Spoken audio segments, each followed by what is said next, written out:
Muito bem. Também eu quero ler para vocês aqui dois artigos, um que eu mandei para o Diário do Comércio, outro que eu vou mandar hoje, que não está nem totalmente pronto, que eles vão dar para vocês o quadro, a moldura, dentro da qual vocês podem mais ou menos compreender o que está acontecendo, inclusive, né, as perspectivas dos Estados Unidos agora com a segundo mandato do Obama. O primeiro artigo chama-se Quem Manda no Mundo? Nas minhas leituras de juventude, mais de 4 décadas atrás, poucas perguntas me impressionaram como aquela que dá título à segunda parte de La Rebelión de las Massas, de José Ortega y Gasset. Quem manda en el mundo? O filósofo não a formulava em sentido metafísico, onde poderia ser respondida por algo como Deus, o acaso, a fatalidade, mas em sentido geopolítico, e chegava à conclusão de que era uma lástima a Europa ter perdido seu posto de liderança, cedendo a vaga para a Rússia e os Estados Unidos. A resposta parecia deslocada da pergunta. Estados, nações, governos e continentes não mandam. Quem manda são os indivíduos e grupos que os controlam. Antes da geopolítica vem a política tout court, e aí tudo se complica formidavelmente. É fácil perceber quais estados ou países predominam sobre os outros, mas descobrir quem realmente manda num estado ou país e através dele manda nos outros é um desafio intelectual mais atemorizante do que o pode imaginar o analista político usual. O verbo mandar vem do latim manus dare. Quem manda empresta os seus meios de ação, a sua mão, para que outros realizem algo que ele pensou. Um governante dá ordens a seus subordinados, mas examinando bem, você verá que só raríssimos governantes na história, um Napoleão, um Stalin, um Reagan, foram eles próprios os criadores das ideias que realizaram. Os primeiros teóricos do Estado moderno acertaram na mosca quando inventaram a expressão poder executivo. Em geral, o homem de governo é o executor de ideias que ele não concebeu, nem teria a capacidade ou o tempo de conceber. E os que conceberam essas ideias foram os mesmos que deram a ele os meios de chegar ao governo para realizá-las. Quem são eles? Aplicando a pergunta ao caso específico dos Estados Unidos, o sociólogo Charles Wright Mills, um dos mentores da New Left, publicou em 1956 o livro que viria a se tornar um clássico, A Elite do Poder. A resposta que ele encontrou tomava a forma de uma trama complicadíssima de grupos, famílias, empresas, serviços secretos oficiais e extraoficiais, seitas e igrejas, clubes e círculos de relacionamentos pessoais ostensivos e discretos, incluindo amantes e call girls. A classe política, que culminava na pessoa do governante nominal, aparecia aí como a espuma na superfície de águas obscuras. Mills estava obviamente na pista certa, mas ele morreu em 1962 e não teve a ocasião de presenciar um fenômeno que ele mesmo ajudou a produzir. A New Left tornou-se ela própria a elite do poder e perdeu todo o interesse em transparência. Ao contrário, esmerou-se na opacidade, ao ponto de colocar um completo desconhecido na presidência do país mais poderoso do mundo e cercá-lo de um muro de proteção que bloqueia toda tentativa de descobrir quem ele é, o que fez, com quem anda e que interesses representa. Se você quer ter uma ideia do que anda fazendo a elite do poder nos Estados Unidos, tem de buscar informação na outra ponta do espectro ideológico. Os conservadores são os atuais herdeiros da tradição de estudos inaugurada por Wright Mills. Graças a eles é que hoje a elite globalista fabiana, núcleo vivo do poder por trás de praticamente todos os governos do Ocidente, se tornou visível na sua composição e em detalhes do seu modus operandi ao ponto da quase obscenidade, tornando involuntariamente cômica a insistência de alguns em chamá-la de poder secreto. Clique no Google as expressões Council on Foreign Relations, Bilderberg, trilateral e similares, e obterá mais informações do que seus neurônios poderão processar pelos próximos 10 anos. Informações cujo nível de credibilidade varia desde a prova científica até a arrematada invencionice. Em compensação, pouco ou quase nada se sabe das fontes profundas do poder na Rússia, na China e nos países islâmicos. Mesmo as descrições que temos da classe dirigente visível nessas regiões do globo são esquemáticas e superficiais, sem comparação possível com o meticuloso who's who da elite ocidental. Isso explica-se facilmente pela diferença de acesso às fontes de informação. Uma coisa é pesquisar em arquivos e bibliotecas ocidentais sob a proteção das leis e instituições democráticas, podendo até nos Estados Unidos furar a barreira da má vontade oficial por meio do Freedom of Information Act. Coisa totalmente diversa é tentar adivinhar o que se passa por trás das muralhas impenetráveis do establishment russo-chinês. Nem a KGB nem os serviços secretos da China jamais deram acesso a pesquisadores independentes.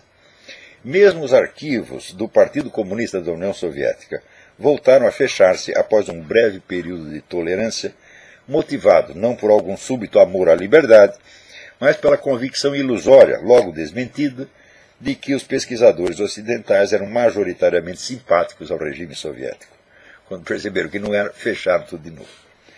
No mundo islâmico, por baixo da classe dirigente e da barafunda de grupos terroristas, estende-se uma rede inabarcável de organizações esotéricas, algumas milenares, cujo poder de influência é enormemente variado de país para país e de época para época.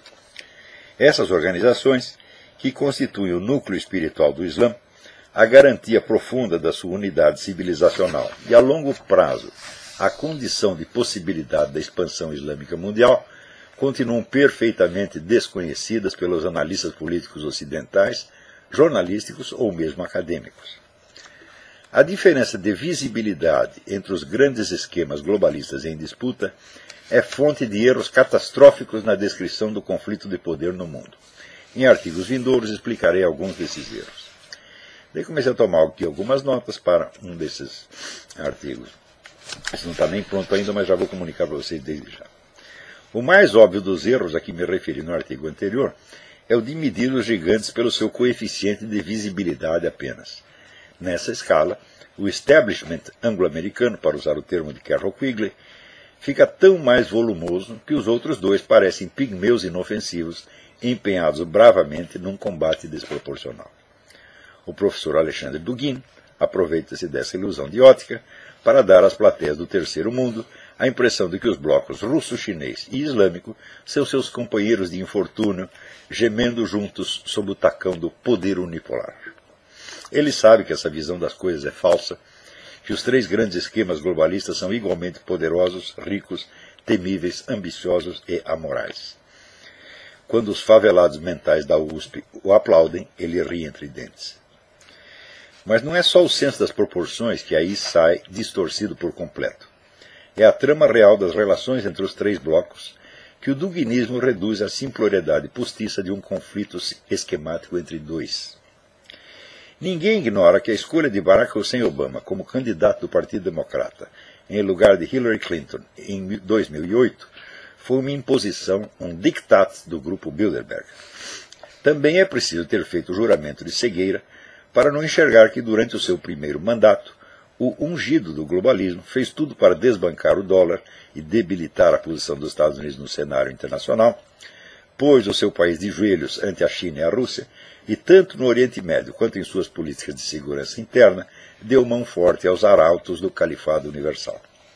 Igual favorecimento à expansão islâmica tem orientado a política da União Europeia e de vários governos do Velho Mundo abençoados pela Internacional Fabiana. Bastam esses fatos para mostrar, acima de toda a possibilidade de dúvida, que, primeiro, a política da elite fabiana não coincide em absolutamente nada com os interesses geopolíticos da nação americana. A demolição do Império Americano está no seu programa, tanto quanto nos do bloco russo-chinês e do Califado. 2. O único poder unipolar que existe não tem um centro geopolítico, mas reside na área de interseção entre os três grandes esquemas globalistas. 3. O futuro do mundo, a curto e a médio prazo, depende de saber se a frágil unidade que ainda vigora nessa área de interseção vai predominar sobre os interesses de cada esquema globalista em particular, ou se o tripé vai ceder, jogando os três esquemas um contra o outro ou dois contra um. Na primeira dessas hipóteses, teremos uma ditadura mundial. Na segunda, a guerra mundial. Dos três blocos, o único que está preparado para a segunda hipótese, militar e ideologicamente, é o russo-chinês. O islâmico, com exceção do Irã, que é um boi de piranha de Moscou, tem mais a ganhar com a expansão pacífica e a chantagem terrorista, ao passo que o bloco ocidental procura desarmar-se a olhos vistos, tudo apostando na unidade da ditadura mundial, em que os Estados nacionais perdem autonomia na esfera internacional, ao mesmo tempo que enrijecem seus controles sociais internos. A vitória de Barack Hussein Obama é mais um passo nessa direção, um indicador claríssimo de que os Estados Unidos vão prosseguir na sua política de autodesmantelamento militar e econômico, aliado à expansão ilimitada dos mecanismos de controle policial da sociedade, segundo os mesmos cânones politicamente corretos que os organismos internacionais vêm impondo a todos os países do hemisfério ocidental. Até onde será possível prosseguir nessa via é algo que depende de como a elite ocidental vai manejar a sua contradição constitutiva. Ela tem de debilitar o poderio americano para subjugá-lo ao comando internacional, mas, de outro lado, continua precisando dele como sua base militar. Nada poderia evidenciar mais claramente a sua natureza de parasita, que vive do próprio corpo que ele vai sugando. A pergunta decisiva para os próximos anos é: a Rússia e a China vão se contentar em prosseguir desfrutando do seu quinhão na partilha do mundo entre os três grandes blocos, ou vão tentar um golpe de mão para livrar-se dos parceiros e apossar-se de tudo de uma vez? Bom, não é preciso dizer que o duguinismo aposta decididamente nesta última alternativa, quer dizer, a Rússia e a China dão um golpe de mão e dominar tudo. Tá certo? E, para isto, então, para legitimar essa operação,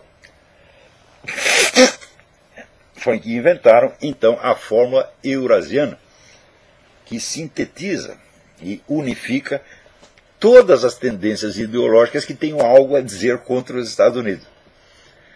Então, não se trata de atacar propriamente a liderança globalista, porque a liderança globalista é em grande parte aliada deles, mas de atacar a nação americana que serve ainda de base econômica e militar para essa elite, a qual procura desvencilhar o mais rapidamente possível os seus interesses dos da nação americana, prevendo justamente que isso vai acontecer no futuro.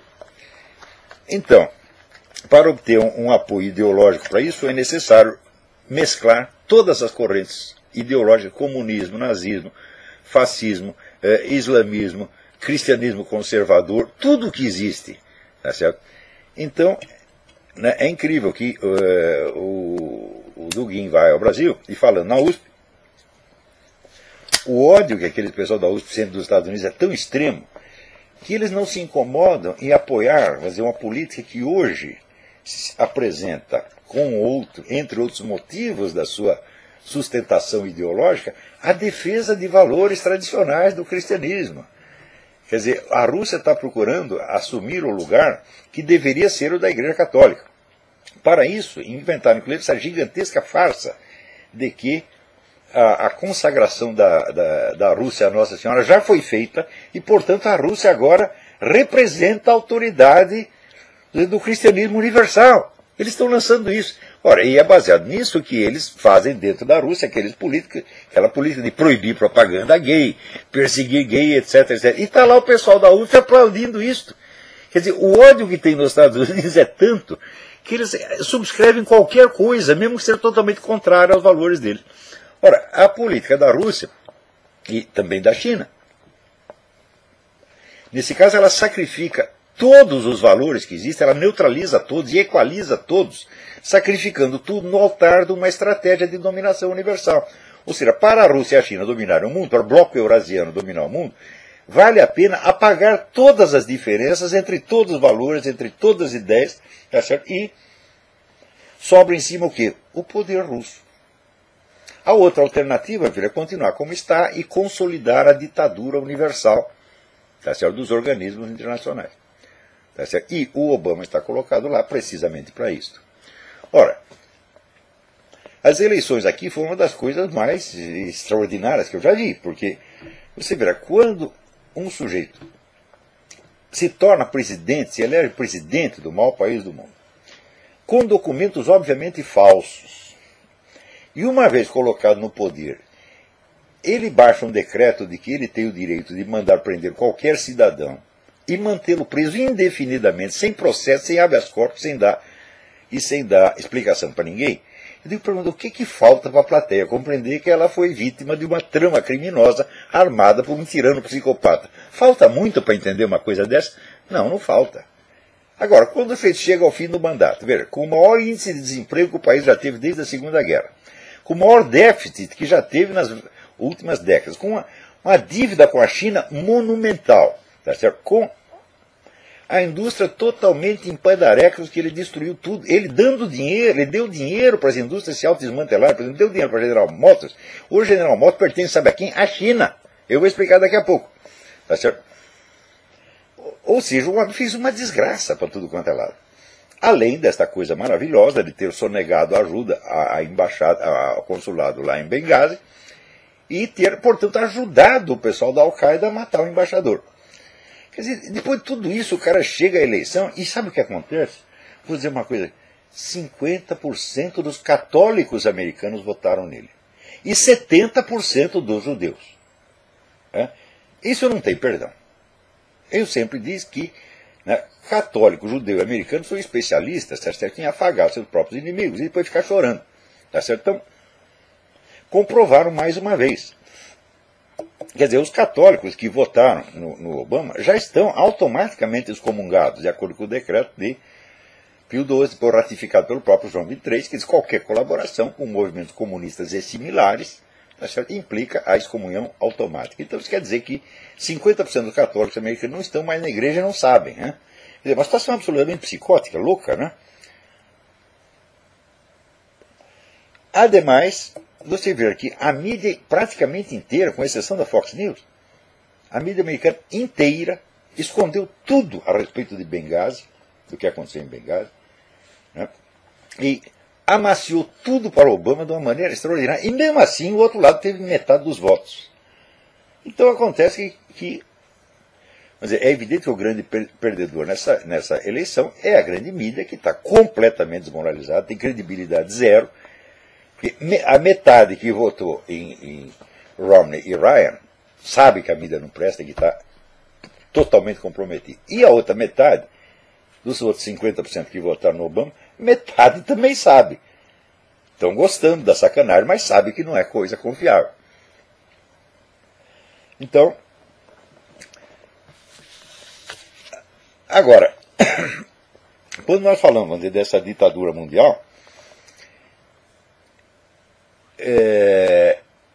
eu ainda não estou seguro de se o pessoal republicano e conservador aqui sabe exatamente contra quem eles estão lutando. Porque não se trata de uma divisão tradicional de forças políticas dentro dos Estados Unidos. Não, eles estão lutando contra um esquema internacional, contra um esquema globalista que pretende dominar o mundo e do qual, obviamente, o Obama é um instrumento. Agora perguntei o quanto do eleitorado republicano, para não dizer os conservadores apenas, tem clara consciência disso. Quantos deles têm clara consciência de que um sujeito que se elege com documentos falsos não tem limite para o que ele pode fazer? É realmente um psicopata, é uma força louca que está solta e pode fazer o que quiser. Ele não está aí para concorrer lealmente com o adversário, mas ele está aí para destruí-lo por todos os meios possíveis. Tanto que nesta eleição, o governo legitimou e sancionou a intimidação dos eleitores pelos Panteras Negras, sancionou e legitimou a fraude, tá certo? Além de contar com o apoio de toda a grande mídia. Quer dizer, é claro que isso é uma briga de foice. Ora, o outro lado insiste, o outro lado cai no mesmo erro que cai no Brasil, o Zé Serra. Você está lidando com um bandido, com um assassino, absolutamente desprovido de quaisquer limites, quaisquer travas morais, um sujeito que se autorizou a fazer tudo, e você quer jogar com ele dentro da regra do jogo usual, limpa e polida. Isso é impossível. É como assim, um boxeador que entra no ringue, né, armado de soco inglês, faca e revólver. E o outro lado diz, não, eu vou lutar segundo as regras do Marquês de Queensberry, porque eu não vou descer. Tá certo? É isso que faz no Brasil o Zé Serra. E por isso perdeu para o Haddad. E é isso que faz aqui os republicanos. Então, olha, primeira reação que eu vi assim, em inúmeros sites conservadores. Não vi todos, mas vi uns 30. A primeira reação deles: nunca mais vamos apoiar um candidato moderado. Porque eles estão apoiando o candidato moderado, vai fazer 10 eleições. Eles dizem, não, vão acabar com essa história. Um moderado não pode vencer esta gente. Agora, o problema é saber se eles querem apenas aumentar, vamos dizer, o grau de virulência da sua campanha para equipará-lo à virulência do outro lado, ou se eles vão saber exatamente onde atacar. Eu acho que, na minha modesta opinião, se você sabe que o seu adversário tem documentos falsos, é um falsário, um criminoso, e você se recusa a mexer nisso, então você está se recusando a cumprir a regra número 1 da estratégia militar, que é atacar o inimigo no seu ponto mais fraco. Quer dizer, o Obama tem um imenso calcanhar de Aquiles. Os documentos dele são realmente falsos. O problema de saber de onde nasceu é um requinte, é totalmente desnecessário. Não precisa saber onde nasceu. Admitamos que ele nasceu na Bahia, ou em Vila Nhocuné. Isso não faz diferença.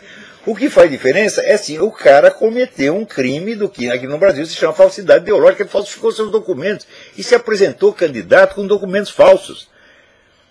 Destruir esse sujeito é a coisa mais fácil do mundo. Mas todo mundo diz, não, isso é muito feio. Então está todo mundo agindo como a mulher estuprada, que não denuncia o estuprador porque ela ficou com vergonha. Então, enquanto você aceitar essa regra do jogo, você vai perder, porra.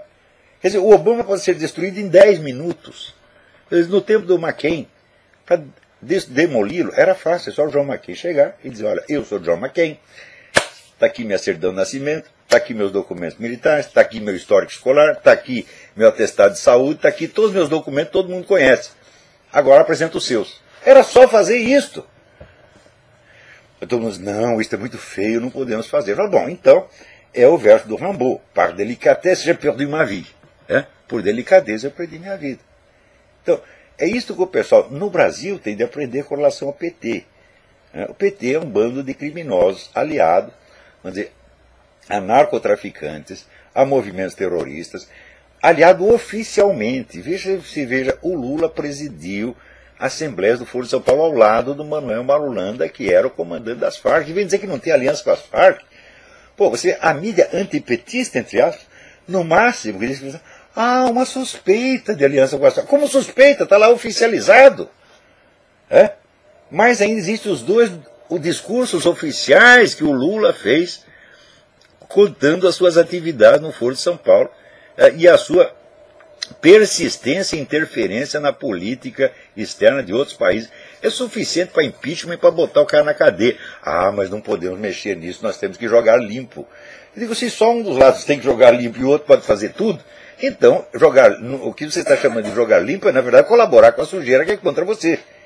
Então você é o culpado do que está fazendo. Tá certo? E essa culpa, eu digo, olha, a direita universal participa dessa culpa. Você vê aqui, em raríssimos países, você vê pessoas entendendo realmente o que se trata e até tentando entender. Tá certo? A pior coisa que existe vamos dizer, é quando a situação mudou e você continua tentando explicá-la com as velhas categorias de pensamento que se aplicavam 20, 30 ou 50 anos atrás. Tá certo? Então, todo o bloco republicano aqui tratou esta eleição como se fosse uma eleição normal, quando evidentemente não é normal. Você está concorrendo, presta atenção, primeira coisa, você está concorrendo com um presidente em exercício que se arrogou o direito de prender você e manter você preso pelo resto da sua vida sem processo nem habeas corpus. É com esse que você está concorrendo. Quer dizer, ele tem uma arma por trás das costas que transcende toda a sua ambição de poder por 10 vidas adiante. E é com esse que você está concorrendo. Você está concorrendo com o cara que assistiu o ataque no consulado em Benghazi, ele estava vendo na televisão. E que recebeu aqueles apelos dramáticos pedindo socorro e não deu. Mandou todo mundo as tropas ficarem paradinhas e não interferirem. Por quê? Porque o próprio embaixador dele, que foi vítima, estava lá para fornecer armas para o pessoal da Al-Qaeda. Pior ainda, depois ele nomeia um investigador, agora queremos investigar tudo, e nomeia como investigador um cidadão chamado Thomas Pickering, tá certo? Que é um agente do governo que há tempos tinha conversações secretas com o Hamas e com a Fraternidade Islâmica, ou seja, é um parceiro, é um aliado do atacante, e ele coloca esse sujeito para investigar. Quer dizer, se você vê que o sujeito está fazendo tudo isso, e você não sabe que você está ali enfrentando, né, um adversário que não tem regras, que não é um adversário, é um inimigo, na verdade, se você não sabe disso ou não quer ver isso, então, meu filho, se você quer você mesmo cortar suas duas bolas e dar para o gato comer, não é o gato que vai te impedir, é? Então, com relação ao esquema da ditadura mundial, você vê que a menina dos olhos dessa ditadura mundial é o conjunto de regras e valores politicamente corretos que eles querem impor ao mundo inteiro a ferro e fogo. Agora, por exemplo, a União Europeia inventou mais uma. Eu recebi aqui alguém pelo Facebook, me mandou isso. A novidade da União Europeia.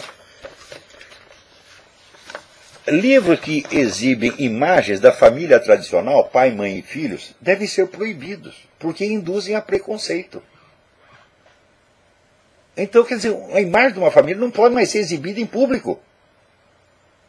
Você pensa que é brincadeira, vocês vão rir e falar, mas isso é estupidez demais. Meu filho, essa é estupidez brutal, como foi imposta ao mundo por Stalin, por Hitler, por Mao Tse Tung. Todos estes inventaram coisas absolutamente estúpidas. Então, que num primeiro momento, podiam até produzir risada, produzir riso. Mas que quando levados à prática, se tornam uma coisa de uma violência monstruosa, brutal e ilimitada. Isso significa, ao mesmo tempo que a União Europeia faz isso, a ONU está propondo a criminalização universal da homofobia. Ora, nós sabemos que homofobia é a palavra mais indefinida que existe. Quer dizer, se você, por exemplo, tem um acesso de fúria, você bate num sujeito gay na rua, é homofobia. Se você faz uma piadinha a respeito dele, é homofobia.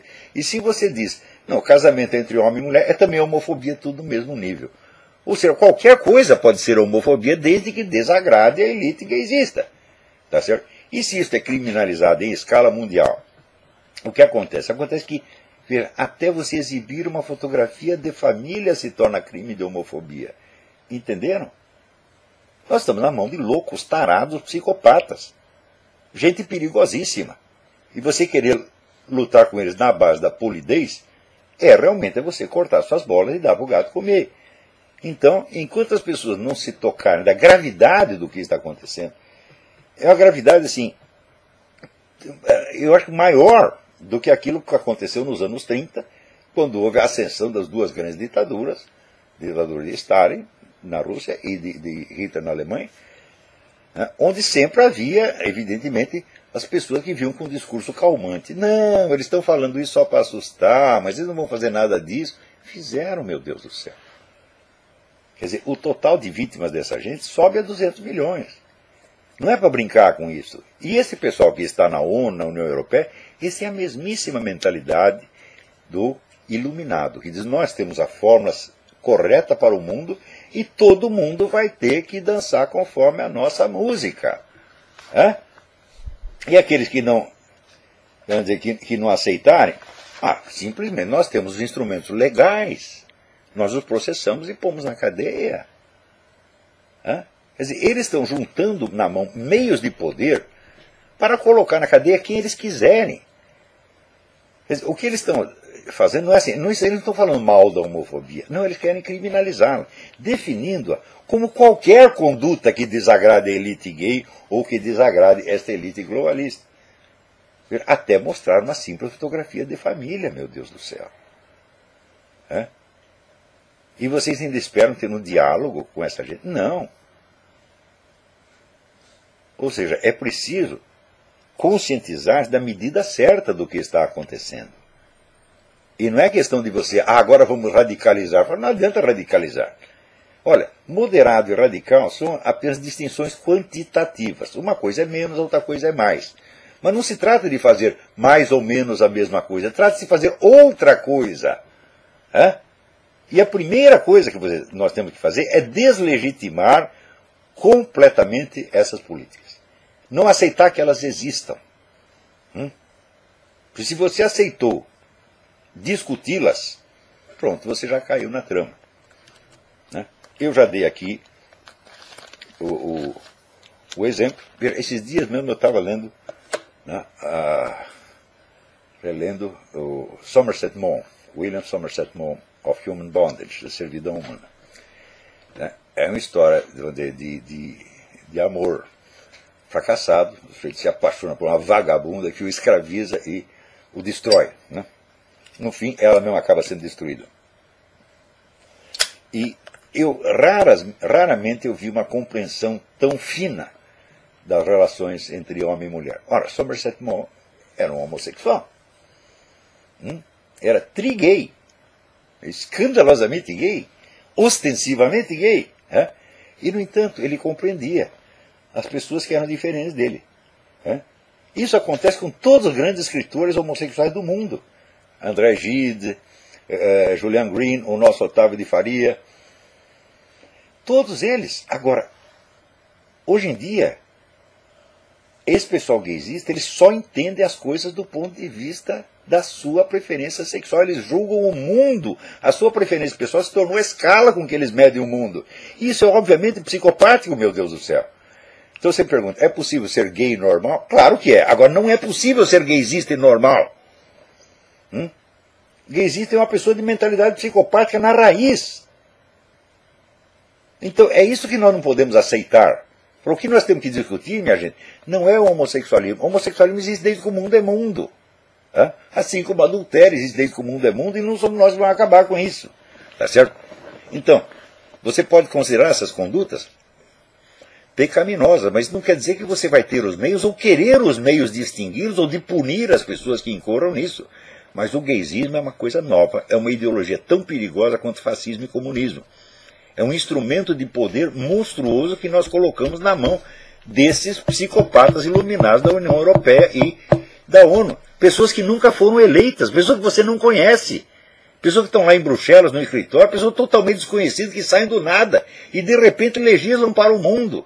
Ou seja, quer dizer, todo o sistema democrático do mundo já foi passado para trás, já estamos num outro regime. Vocês não entenderam ainda? Eleições não significam nada. Poder legislativo não significa nada.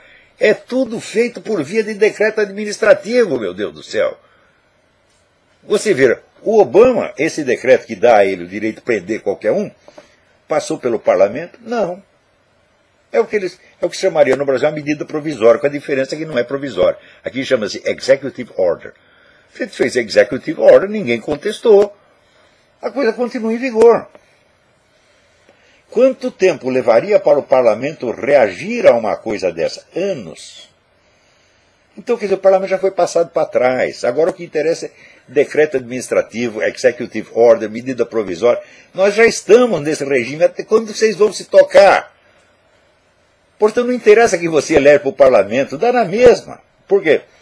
Mesmo porque esse pessoal tem meios de comprar todo mundo. Porque estão processando um mensalão, aposto para você, já existem 10 outros mensalões funcionando. Isso é o poder limitado, nós já estamos nesse regime. A democracia já foi passada para trás. É uma nova situação que foi criada por técnicos em estudos que eles levaram meio século fazendo. Estudos de engenharia social, estudos de estratégia política, etc, etc.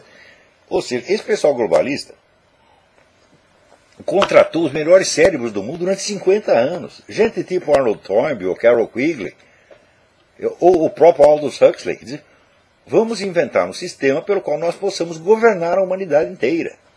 Então essa é a alternativa. Ou você vai ter esta ditadura mundial, tá certo? Ou um dos 3 pilares ali do tripé, vai querer brigar com os outros 2, ou com um deles, e vai ter a guerra mundial. Então você escolhe a ditadura mundial ou a guerra mundial. Olha que beleza que está. Isto porque, vamos dizer, praticamente todas as ideias e ideologias que circulam no mundo estão impregnadas da coisa da mentalidade revolucionária, de que é preciso mudar o mundo, transfigurar o mundo, E para transfigurar o mundo é preciso concentrar poder. Enquanto nós não criminalizarmos esta ideia, não haverá esperança. Qualquer sujeito que venha com a proposta de mudança universal, de transfiguração do mundo, mediante a concentração de poder na mão dele, nunca vai ser na mão do outro, é na mão dele mesmo, é um criminoso. Quando é que vocês vão entender isso? Não se trata de, ele tem uma proposta, eu tenho outra. Não! Propostas desse tipo, elas têm que ser proibidas e criminalizadas na base. Qualquer proposta de concentração de poder tem que ser rejeitada em limine e criminalizada. Principalmente se é concentração de poder em nome do quê? De uma fantasia sexual, minha gente. Que é isso, porra? É evidente que são pessoas totalmente obsediadas, cuja preferência sexual tem prioridade na mente deles sobre a natureza humana, sobre valores civilizacionais milenares e sobre todos nós. Então, qual é a diferença entre esta teoria e a do alemão, que tinha a teoria de que ele era a raça superior, portanto a raça superior tinha que mandar nos outros? O pessoal gaysista acha que a orientação sexual deles é superior e que, portanto, eles têm que mandar na gente. É a mesma coisa de novo. Então, enquanto as pessoas não se tocarem disto, não haverá esperança. Vejam vocês, o governo brasileiro afirma que 99% dos brasileiros são homofóbicos. Vocês são todos criminosos. 99 está aqui, ó.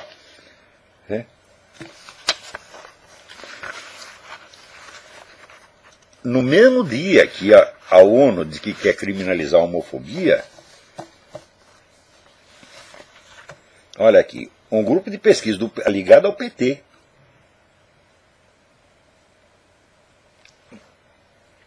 fez uma investigação e eles falam assim: você concorda ou discorda dessa frase? Deus fez o homem e mulher com diferentes sexos de modo que eles pudessem cumprir seu papel e ter crianças. 92% concordaram, porque isso é verdade com relação a qualquer espécie animal. Deus fez o touro e a vaca para que eles pudessem procriar. Tá certo? Ele não criou uma terceira alternativa. A terceira alternativa está na cabeça de cada um. Tá certo? 92% concordaram. São todos homofóbicos. Então foi indo, somou. 99% de vocês são homofóbicos. E os 99% estão errados, quem está certo é o governo. Ora, a democracia não diz que é o governo do povo, pelo povo, para o povo? Você quer mais povo do que 99% da população? E sabe quanto de autoridade esses 99% tem? Zero! Quem manda é o PT e está acabado. E vocês ainda querem concorrer com ele em eleições. Chega lá o seu Zé Serra quase afagando o inimigo. E depois perde. E a Jarufa, não, é inteiramente justo perder, porque você está se furtando à briga real. Você está concorrendo com criminosos? Eu sempre dou exemplo. Quer dizer, entra um sujeito para assaltar a sua casa e você acha que o problema que há entre vocês é uma diferença de interpretação do Código Penal. Eles vão sentar, eu entendo o Código Penal assim, você entende assado, vamos discutir, né, educadamente. É assim que estão fazendo. Então esse pessoal é cúmplice do mal. Quando é que vocês vão acabar de entender isso? Será preciso, vamos dizer, que todos esses projetos que estão em andamento se consolidem, se transformem em poderes policiais em ação, para que daí vocês, gemendo sob uma tirania indestrutível, né, fiquem pensando a vida inteira que poderia ter sido e que não foi. É isso que vocês vão fazer. Né?